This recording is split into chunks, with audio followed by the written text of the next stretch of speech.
Sud Radio, l'invité politique, Jean-Jacques Bourdin. Il y a deux invités, évidemment, pour parler de la victoire de Donald Trump, 47e président des États-Unis. Nous avons Randy Yaloz, qui est franco-américain, avocat et président des Républicains en Europe, c'est ça ? Dans le monde. Dans le monde. Voilà, à l'étranger. À l'étranger, voilà. Président des Républicains à l'étranger. Et puis Christopher Weisberg, qui est avec nous, franco-américain aussi, plutôt démocrate, ancien député des Français de l'étranger, ancien président du groupe d'amitié France-États-Unis. Bonjour. Merci d'être avec nous. Bien, nous allons revenir sur la victoire de Donald Trump, mais Donald Trump s'est exprimé il y a quelques instants. Alexandre Priam, est-ce que vous pouvez nous faire un résumé de ce qu'a dit le nouveau président des États-Unis ?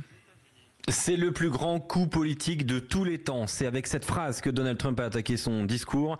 Il a poursuivi en disant « Nous allons aider notre pays à guérir, nous allons réparer nos frontières, nous allons tout réparer. Nous avons marqué l'histoire pour une raison, pour montrer à ceux qui disaient que c'était impossible que nous pouvions le faire. » Et il a aussi tenu à remercier les Américains qui, dit-il, m'ont fait 45e président des États-Unis et 47e aussi. Je vais me battre pour vos familles, a-t-il dit, pour votre futur. Chaque jour, je vais me battre. Je ne me reposerai seulement que lorsque j'aurai tout accompli. Nous allons rendre aux États-Unis leur âge d'or. Il a appuyé l'importance du vote populaire qu'il a remporté, qu'il va remporter. Et puis aussi cette phrase par laquelle il vient de poursuivre. Nous avons repris le contrôle du Sénat. C'est grâce à vous. J'espère que dans le futur, quand vous serez là, vous vous en souviendrez. Bien, voilà. Résumer les propos de Donald Trump, qui est toujours sur scène, mais là avec toutes ses équipes, qui présente toutes ses équipes.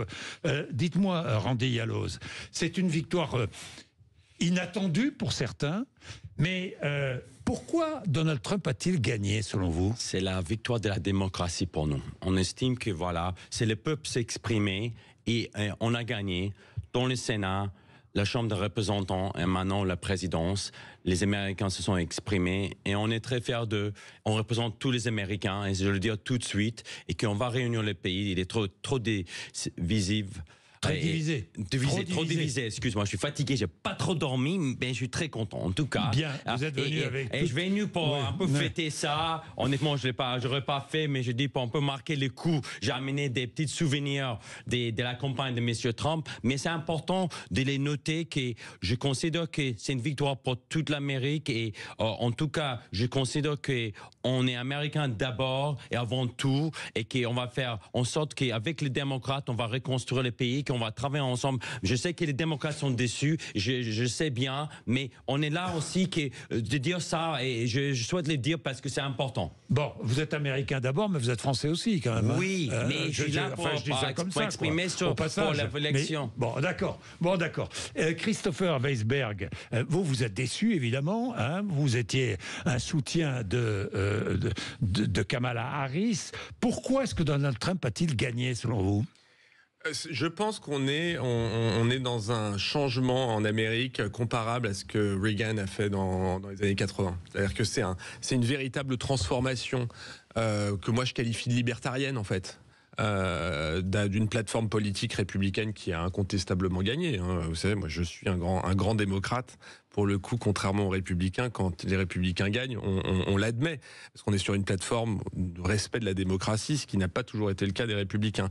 Mais au-delà de ça, au fond, c'est pas la question. La vraie question, c'est que je pense, comme je vous l'ai dit, qu'il y a un changement assez incroyable, qu'on avait aperçu en 2016 comme une surprise, et qui aujourd'hui, en fait, est une confirmation. C'est-à-dire que même les minorités ont voté pour Donald Trump, alors que pendant longtemps, on pensait qu'elles allaient voter irrémédiablement républicain. Donc, c'est un changement, c'est un virage qui est plus que conservateur, qui est libertarien, parce que quand on vous regardez les référendums sur d'autres questions, notamment sur la question de l'abortion, de l'avortement, il y a eu beaucoup de votes pour préserver l'avortement dans la Constitution, beaucoup de votes, par exemple, pour la légalisation du cannabis, pas en Floride, mais dans pas mal d'autres États, et on voit bien que c'est une tendance, c'est-à-dire c'est le marché, moins d'États, toujours moins d'États. Il y aura de moins en moins d'États, il l'a dit, il y aura Elon Musk qui va chapeauter une commission pour supprimer. Il va y avoir une suppression de ce qu'a été un peu l'État-providence. Souvent en France, on disait qu'il n'y avait pas d'État-providence. Aux États-Unis, il y a un État-providence, il y a une sécurité sociale et tout ça. Oui. Elle risque, et ces programmes-là risquent d'être très touchés dans les prochains mois. Vous êtes d'accord ?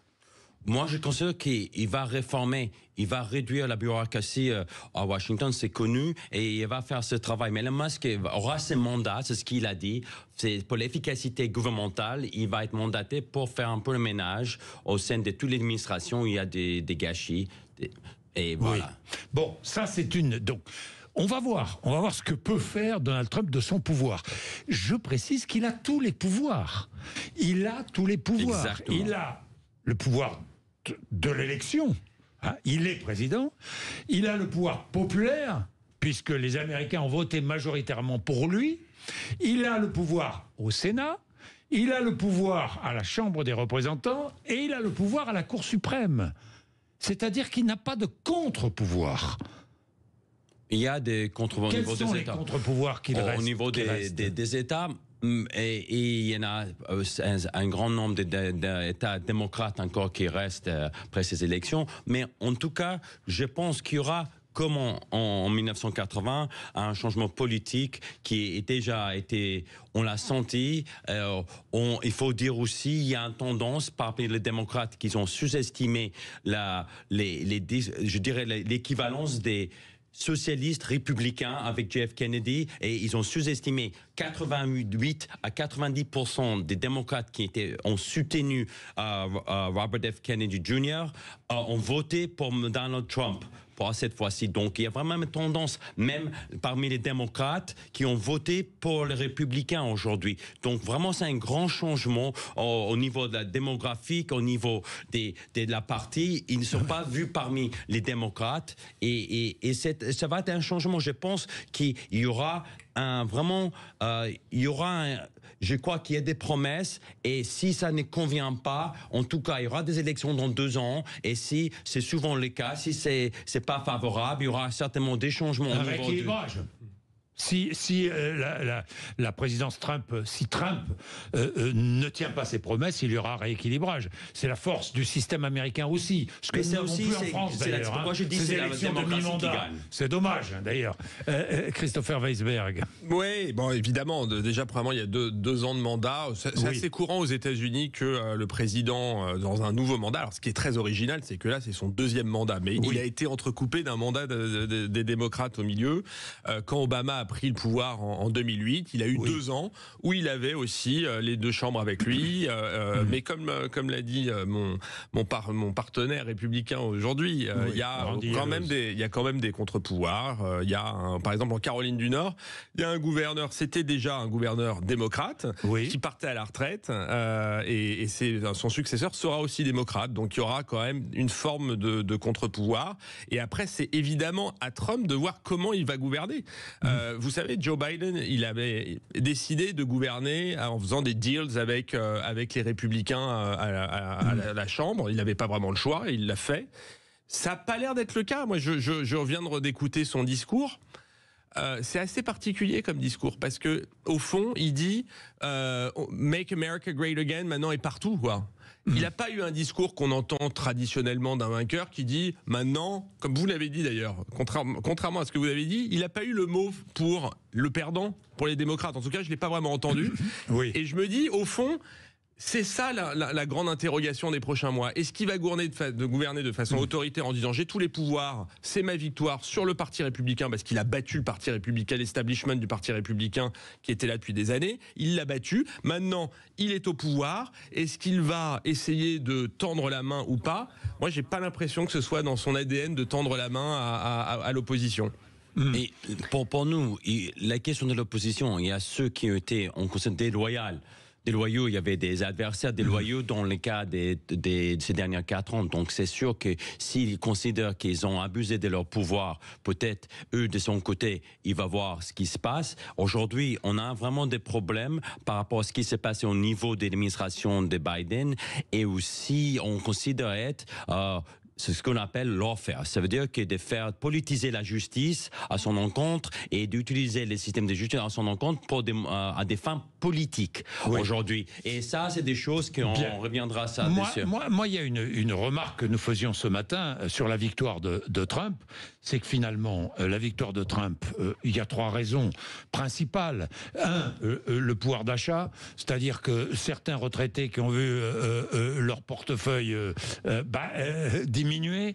2, les problèmes de migration, la peur devant la migration, et puis la désindustrialisation, qu'on le veuille ou non. Ce sont des problèmes que nous connaissons ici, en Europe, et notamment en France. Et ce sont les mêmes aux États-Unis. Oui, qu'est-ce que vous en pensez? Moi, je pense, et c'est ce que je dis à tous nos partenaires patriotes à travers l'Europe, et c'est mon travail ici, je me rapproche de tous les différents partis, on a des problèmes communs, des bases qui sont les mêmes, et c'est pourquoi je considère que ça va être une vague patriote à travers non seulement les États-Unis, c'est l'ouverture d'une vague patriote à travers l'Europe. Patriote pour faire quoi? C'est tout le problème. Pour faire des réformes dans le même sens M. Trump a proposé, réindustrialiser les pays, réduire les inégalités. Réduire les inégalités, donner du pouvoir d'achat. Exactement. Qui est capable aujourd'hui de donner du pouvoir d'achat au peuple? Aujourd'hui, mais il faut avoir une politique forte. Il faut savoir qu'il faut vouloir ramener les emplois vers l'Europe. Il faut vouloir aussi rééquilibrer les commerces avec l'Asie, etc. C'est ce qu'il va faire. Et il va faire ce travail en ce sens. Christopher Weisberg. Non, mais c'est intéressant parce que au fond, je vous entends. Vous avez un discours qui est au fond un discours d'extrême droite et vous. Quand vous dites... excuse-moi. Ça c'est déjà un discours d'extrême droite. Non. Parce que d'extrême droite, vous pouvez l'être conseillé. Non. Parce que voilà. Non, mais attendez, laissez-moi parler. Quand vous dites les patriotes, vous faites référence à quel groupe? Les patriotes, c'est qui en France? C'est qui?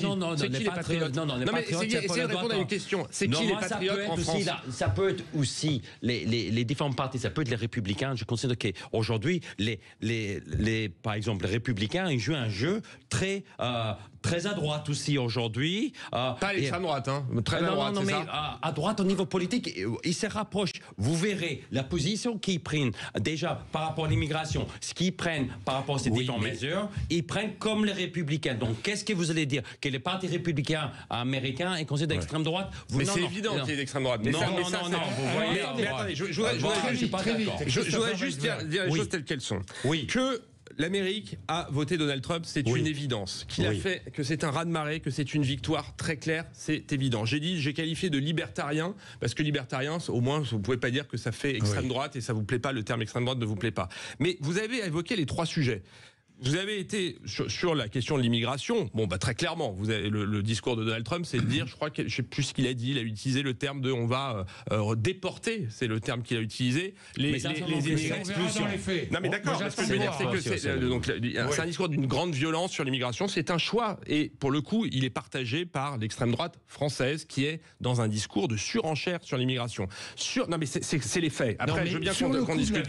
Alors sur le coût de la vie, parce que ça, sur le coût de la vie, c'est un petit peu un enjeu de perception. Et c'est là où c'est assez particulier, c'est qu'il y a eu une énorme inflation aux États-Unis juste après le Covid. Énorme. Qui est beaucoup plus importante que l'inflation qu'on a vécue en France, avec des prix qui ont augmenté dans l'alimentaire et tout ça. Il y avait plutôt, ces derniers mois, un mouvement de désinflation qu'on connaît ici. L'enjeu, c'est que Donald Trump, il a dit, vous allez voir avec moi, il répond par des trucs très simples, sans vraiment savoir comment il va le faire, parce que j'ai jamais entendu, moi, quelles étaient ses solutions pour savoir comment il allait lutter contre l'inflation. Je n'ai pas beaucoup intéressé au programme, d'ailleurs, des deux candidats. Il n'a pas fait campagne sur l'économie, alors que les Américains lui donnaient le crédit de l'économie. Il a fait campagne essentiellement sur l'immigration. La politique énergétique est un élément essentiel qui va faire baisser les prix très rapidement dans les 6 mois à venir. Et ça, c'est comme si vous un décret, M. Biden, qui a fait exploser les prix de l'essence et d'énergie dès qu'il a pris les pouvoirs en 2021. Messieurs, on va prendre Alexandre Priam parce qu'il a continué à suivre, parce qu'il continue, Donald Trump.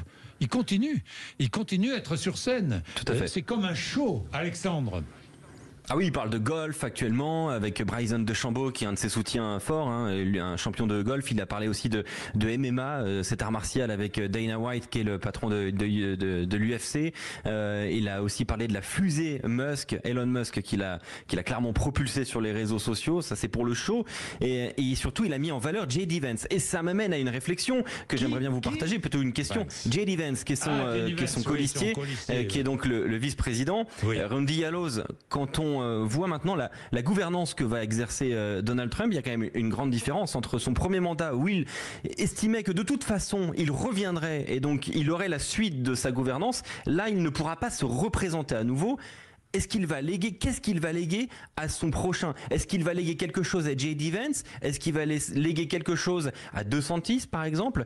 Ou est-ce qu'il va faire tout simplement table rase et ne penser qu'à ce que lui peut apporter? Il a fait le choix de J.D. Vance parce que c'est la suite des Trumpismes et c'est ce qu'il savait. Il a vraiment choisi, il a bien réfléchi à choisir un vice-président qui peut le remplacer à la suite de son mandat pour poursuivre son programme et son s'appelle en anglais legacy. Et je ne sais pas comment on peut le dire. Héritage, mais c'est plutôt le politique. On dit, en tout cas, c'est très important et je considère J.D. Vance est un homme extrêmement intelligent, très fin d'esprit. On l'a même vu pendant les débats entre les vice-présidents que J.D. Vance est un homme extrêmement cultivé, mesuré. C'est pas Trump, quoi. Ah oui, mais quand même, il a de la personnalité. Oui. Et vous savez, on devient un animal politique à fur et à mesure. Oui. Vous savez, on grandit, on a maturité. Et ça aussi, ça fait une évolution. Moi, ce que je voudrais, il continue, il est toujours sur scène, Alexandre, Donald Trump? Il est toujours là, effectivement. Il continue de parler. Il parle absolument de tout. Je pense qu'il n'y a absolument rien d'écrit dans ses propos. Oui. Il remercie constamment la foule. Il rappelle à chaque fois le côté historique. Et là, il vient de quitter son pupitre. S'est retourné. Il s'est mis à côté de Ivanka Trump. Il est de Melania. Il est là. Il applaudit la foule. Et évidemment, la foule est absolument en délire dans cette salle de West Palm Beach. C'est une scène. Et voilà. Et il danse. Il fait cette petite danse très Donald Trump. Il va quitter sous le sourire de J.D. Vance. La scène avec sa femme Melania. Bien, merci beaucoup Alexandre. Un mot quand même sur l'Europe, parce que Trump l'a dit, c'est l'Amérique d'abord. Plus que jamais, remarqué avec Kamala Harris, ça aurait été la même chose, l'Amérique d'abord. Trump va imposer des droits de douane terribles à la Chine, c'est ce qu'il a dit. Il va essayer de régler le problème des migrations avec le Mexique. Il va nous imposer, attention, en Europe, là aussi, il y a des entreprises françaises qui sont allées investir aux États-Unis, qui ont peut-être beaucoup à craindre, non? Est-ce que la France et l'Europe ont beaucoup à craindre de la présidence Trump, Christopher Weisberg? C'est difficile de vous répondre en 10 secondes, parce que c'est un sujet qui est évidemment là pour le coup maintenant majeur, et puis c'est maintenant ce qui nous intéresse, parce qu'au fond maintenant il a gagné, il va être président des États-Unis, il va avoir tous les pouvoirs. Non, ça là-dessus, il faut rassurer et avoir conscience du danger. Le danger, c'est qu'évidemment il va poursuivre ce qu'il a fait, et ce qu'il va le faire, il va l'amplifier probablement aussi. Alors par exemple, ça ne veut pas dire que les entreprises françaises qui investissent aux États-Unis, elles vont plus pouvoir investir. Au contraire, il va plutôt favoriser le retour de la production aux États-Unis. Ce qui va prendre un coup terrible, c'est évidemment les exportations. Donc on ne parle pas d'investissement, mais d'exportation. Là, c'est très clair, ça va faire très mal pour les producteurs de vin. On verra comment ça va se passer. Évidemment, il va y avoir des négociations et tout ça va se voir. Mais il risque d'y avoir des grosses augmentations de tarifs. Il l'a dit, contrairement à 2016, on sait ce qu'il fait. En 2016, il avait par exemple réussi à augmenter les tarifs des vins français, mais pas des vins italiens, parce qu'il voulait la division des Européens. Et notre force, et je conclurai là-dessus, c'est évidemment de rester très unis par rapport au péril américain. Il faut savoir, les déficits commerciaux et 70% pour l'Europe avec l'Allemagne. Et c'est là où il y aura un changement important. C'est au niveau de l'Allemagne, c'est pas spécifiquement avec la France. Donc il y aura certainement des produits allemands qui vont être affectés. Et les problèmes, notamment l'automobile, mais c'est un grand problème pour les Allemands parce que leur activité dans le secteur automobile est en berne à cause avec les voitures électriques. Donc ça va être extrêmement difficile pour les Allemands. Et c'est Mais ils ont déjà aujourd'hui, rapatrié une partie de leur chaîne de production aux États-Unis. BMW et aujourd'hui c'est ce qu'ils ont fait, mais produit aux ils États-Unis. anticipent cela et pour aller jusqu'au bout de cette idée. Mais il va avoir une autre stratégie aussi. Il sait bien en même temps qu'il va pouvoir faire du travail. C'est là où il va renforcer. Ça va par rapport à l'OTAN. Par rapport à l'Ukraine, donc il y aura aussi un travail à faire avec les Européens. Moi, j'attends de voir comment il va mettre fin à toutes les guerres, comme il l'a promis. Hein. Ça, 24 heures, j'y il a crois dit pas. 24 heures Moi, pour, j'y crois pas une seconde, ouais. mais nous verrons bien. Nous verrons bien. Il faut être lucide devant tout ça. Moi, je considère qu'une politique claire, M. Trump a été clair par rapport à l'Iran pour le Proche-Orient. Il était clair depuis le début et j'estime que avec... Comment va-t-il faire au Proche-Orient ? Je pense qu'il va, avec l'Iran, je pense qu'ils étaient assez faibles depuis le début de l'administration Biden à l'égard de l'Iran et qu'aujourd'hui, il faut être très ferme à leur égard. Même les Russes ont pris des distances. Il y a beaucoup de pays qui ont pris des distances avec l'Iran et il faut les isoler. Et je considère qu'il va... Il va soutenir Israël dans sa démarche à l'encontre de l'Iran. Bien, merci à tous les deux. Merci d'être venus nous voir ce matin. Vous êtes sur l'antenne de Sud Radio. Vous n'avez rien raté de cette élection présidentielle. Merci à Alexandre Priam qui était en direct des États-Unis pour nous. Merci à vous tous. Patrick Roger sera là juste après les informations de 9h.